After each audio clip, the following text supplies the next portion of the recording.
শাহজাহান ঘনিষ্ঠ ধৃত তৃণমূল নেতা রমজান মোল্লার বিরুদ্ধে এবারে জমি ভেড়ি দখলের অভিযোগ। বিজেপির দাবি মাথায় বন্দুক ঠেকিয়ে বিঘার পর বিঘা জমি দখল করেছেন রমজান।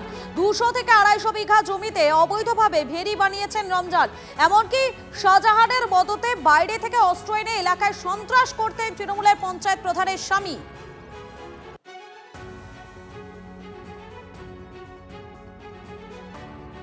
দেবব্রত রয়েছেন আমাদের প্রতিনিধি আমাদের সঙ্গে। দেবব্রত, রমজান মোল্লার বিরুদ্ধে আর কি কি অভিযোগ রয়েছে?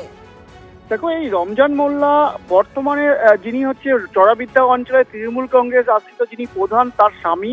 আমরা গতকাল তার বাড়িতেও গেছিলাম। গতকাল সকালে তাকে এসটিএফ গ্রেপ্তার করেছেন এবং বিজেপি কর্মীরা তারা কার্যত অভিযোগ করেছেন যে এই রমজান মোল্লা তৃণমূল কংগ্রেসের যে প্রধানের স্বামী, সেই প্রভাব খাটিয়ে এবং শেখ শাহজাহানের ঘনিষ্ঠ হিসাবে এলাকায় প্রভাব এবং পরিচিত, এবং সেই প্রভাব খাটিয়ে এসসি এসটি যে বাড়ি মহিলারা আছে তাদের মাথায় কার্যত বন্দুক ঠেকিয়ে বিঘার পর বিঘা ভেড়ি দখল করত।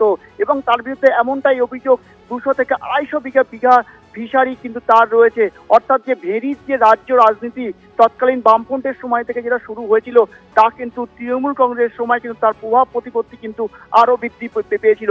এখানেই প্রশ্ন তুলছে স্থানীয় গ্রামবাসী বৃন্দ, তাহলে কি শাসক তৎকালীন সময় যে শাসক দল তৃণমূল কংগ্রেস তারা কি চোখ বন্ধ করেছিল, নাকি তৎকালীন সময় আঙুলের মানে কার্যত আইনটাকে বুড়ো আঙুল দেখিয়ে এই রমজান মোল্লার মতো দুষ্কৃতীরা একের পর এক তার এই সাম্রাজ্য বিস্তার করে গেছে?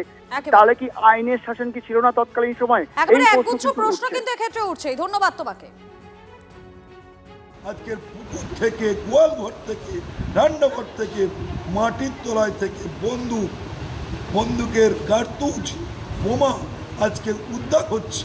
এই রমজান মোল্লা নামক তালিবানি জঙ্গি এদেরকে ফাঁসির কাঠে ঝুলিয়ে আর পশ্চিমবঙ্গের বুকে দৃষ্টান্তমূলক শাস্তির দাবি জানাই।